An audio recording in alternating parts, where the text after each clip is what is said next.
going to look at some figured bass now. I want you to imagine that somebody's arrived at their rehearsal and they're going to play a new piece. Let's call them Claire.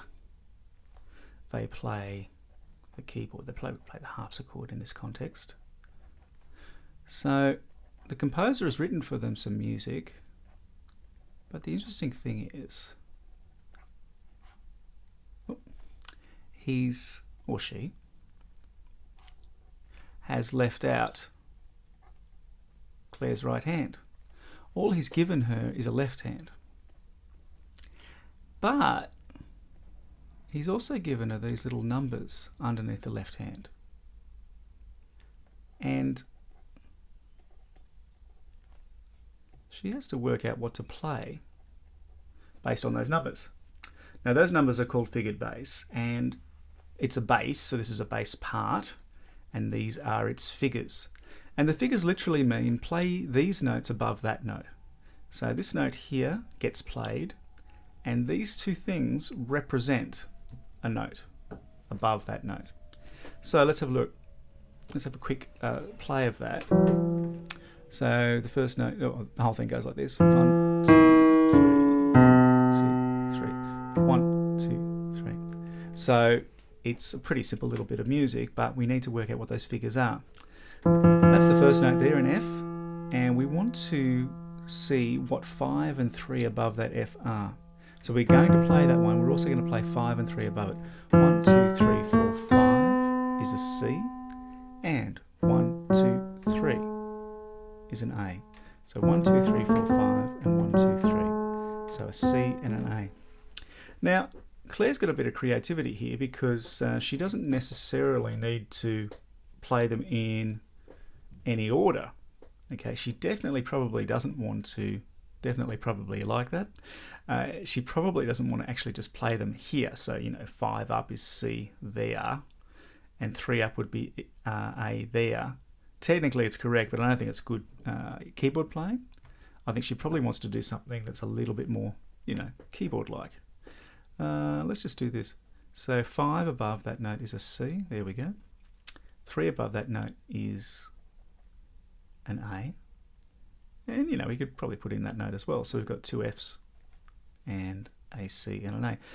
And I don't know whether or not that voicing, that is how I've made that chord, is correct in terms of the style, but I do know that it's right for that that figure. Let's play that now. There we go. So sounds okay to me. It could be that instead of doing that, it might be that, or it might be that, or it might be that. It's the same chord, the same figures, just depending on what the piece requires. Let's look at this 6-3 now.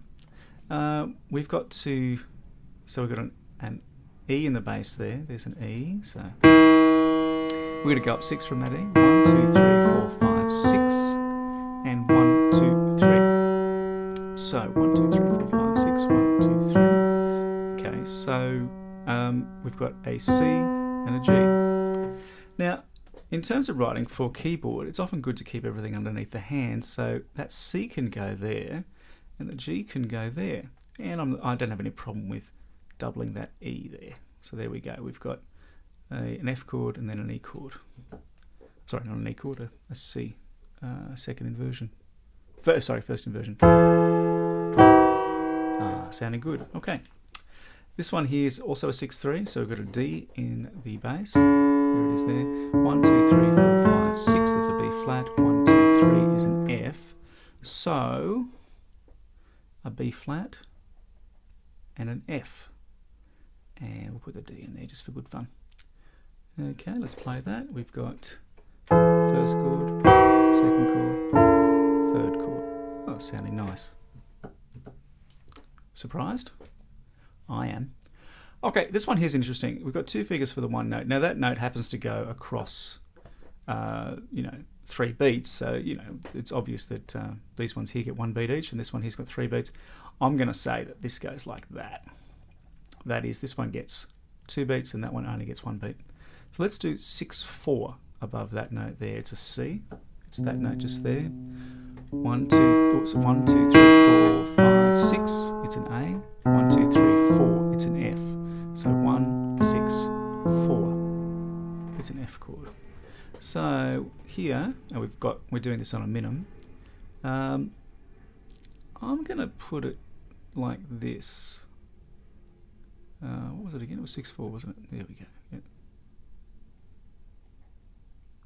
Because that leads nicely from there. Let's have a look at that.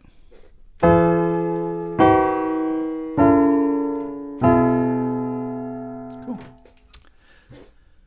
And then we've got the same note, but we've got 5/3 above that note. So the note is a C. There it is there.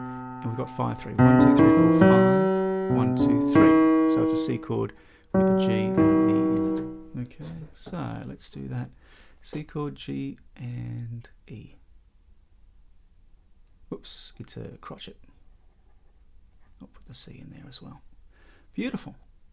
Okay, let's have a look at that whole thing. 1, 2, 3.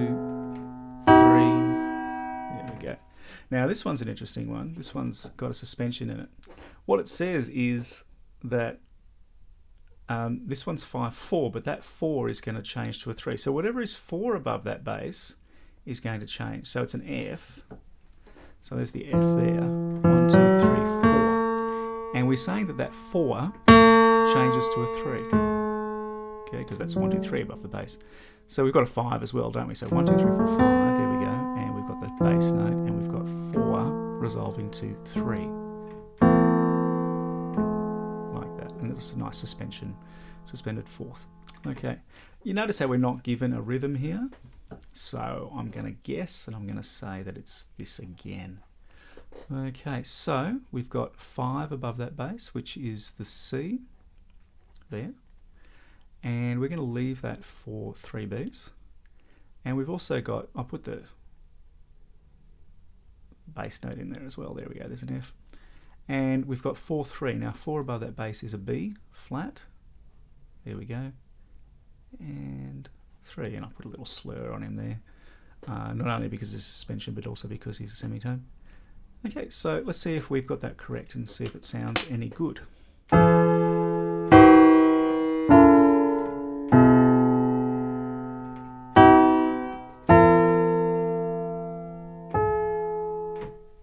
Sounds okay.